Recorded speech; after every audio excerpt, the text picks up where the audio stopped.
La perceuse à colonne, on pourrait croire que c'est un outil tout simple, pas vrai? On appuie sur le bouton, on descend le levier et hop, on a un trou. Sauf que c'est justement là, avec cet outil, qu'on voit tout de suite la différence entre l'amateur et le professionnel. Aujourd'hui, on va donc décortiquer la science qui transforme un perçage un peu galère en une opération de pure précision. On a tous connu ça, hein, le forêt qui casse en plein milieu du travail, le trou qui ressemble plus à un œuf qu'à un cercle et dans le pire des scénarios, la blessure. Le pro, lui, il sort un résultat nickel à chaque fois. Son secret? Ce n'est pas la force, non, c'est la compréhension. Il calcule, il sécurise, il l'anticipe. Et c'est précisément ça qu'on va apprendre à faire ensemble. Allez, on plonge dans le vif du sujet. Le cœur du problème, en fait, c'est de bien saisir qu'il y a deux vitesses super importantes qui entrent en jeu. Le secret du pro, ce n'est pas une sorte d'intuition magique, c'est tout simplement l'application directe des lois de la physique. Voilà le premier concept clé, la vitesse de coupe, qu'on appelle VC. Et attention, ce n'est pas la vitesse à laquelle la machine tourne, pas du tout. C'est la vitesse à laquelle le tranchant du forêt, son arête, vient vraiment cisailler la matière. Et cette vitesse idéale, elle ne dépend que de deux choses, le type de forêt et le matériau qu'on est en train de percer. Pour bien se représenter la chose, imaginez un manège. Si on est tout au centre, on tourne sur soi-même, on ne va pas très vite. Mais si on est sur le bord, tout à l'extérieur, on file à toute allure. Eh bien, un forêt, c'est exactement le même principe. Son centre ne bouge quasiment pas, mais son bord extérieur, lui, se déplace très, très vite. Et cette vitesse-là, tout au bord, c'est notre fameuse vitesse de coupe. Bon, mais alors, pourquoi elle est si importante, cette vitesse de coupe? C'est simple. Si on va trop lentement, le forêt ne coupe plus, il frotte. Ça durcit le métal au lieu de l'enlever, on doit forcer, et à la fin, l'outil casse. A l'inverse, si on va trop vite, la friction crée une chaleur monstre qui va littéralement brûler le forêt. Il devient bleu, il perd sa trempe, sa dureté, et il casse aussi. Dans les deux cas, le résultat est le même, un forêt à la poubelle.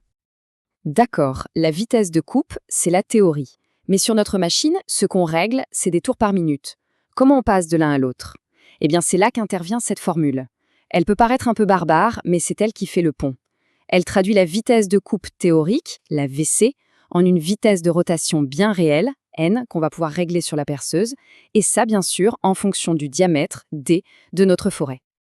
Allez, à cette théorie, passons à un cas super concret. On va appliquer cette formule à une des tâches les plus communes de l'atelier et on va voir ce que ça nous révèle. Voilà notre mission. On veut percer un petit trou de 3 mm dans une plaque d'acier tout à fait standard avec un forêt HSS le plus classique qui soit. On ouvre un manuel technique et on voit que pour ce couple, acier doux forêt HSS, la vitesse de coupe idéale est de 25 mètres par minute. Ça y est, on a toutes les données pour notre calcul. On entre tout ça dans la formule et voilà le résultat. Regardez bien ce chiffre, environ 2650 tours par minute. C'est énorme. C'est beaucoup, beaucoup plus rapide que ce que la plupart des débutants oseraient régler. L'instinct nous dit de ralentir pour ne rien casser, mais la physique, elle, nous crie d'accélérer. Et ça nous amène directement à la règle d'or du perçage. C'est la plus contre-intuitive, mais aussi la plus importante. Pour qu'un petit forêt atteigne sa vitesse de coupe idéale sur son tout petit périmètre, il doit tourner à une vitesse folle. A l'inverse, un gros forêt, avec sa grande circonférence, atteint cette même vitesse de coupe en tournant beaucoup plus lentement. L'erreur de base, c'est de vouloir percer des petits trous doucement, ce qui est le meilleur moyen de les casser. Ok, maintenant qu'on a la science, il faut parler de ce qui peut vraiment mal tourner. Et là, il faut être très clair. Une perceuse à colonne, c'est l'une des machines les plus dangereuses d'un atelier. Pas à cause du forêt qui coupe, non, mais à cause de la simple rotation. Et les règles qui vont suivre, ce ne sont pas des suggestions. Le premier danger mortel, c'est ce qu'on appelle l'appement. Le mandrin et le forêt tournent à une vitesse dingue. Dans notre exemple, c'est plus de 2600 tours par minute.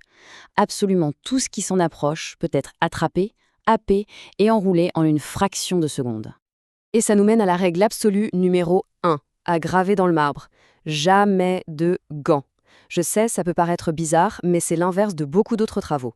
Si un seul petit fil de votre gant se fait attraper par le forêt en rotation, la main et le bras entiers sont tirés et enroulés autour de l'axe avant même qu'on ait le temps de comprendre.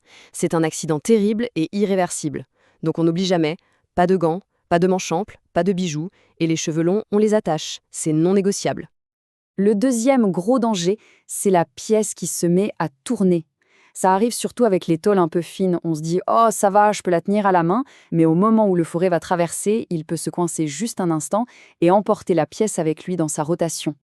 Ce qui nous amène tout droit à la règle absolue numéro 2, on serre toujours la pièce.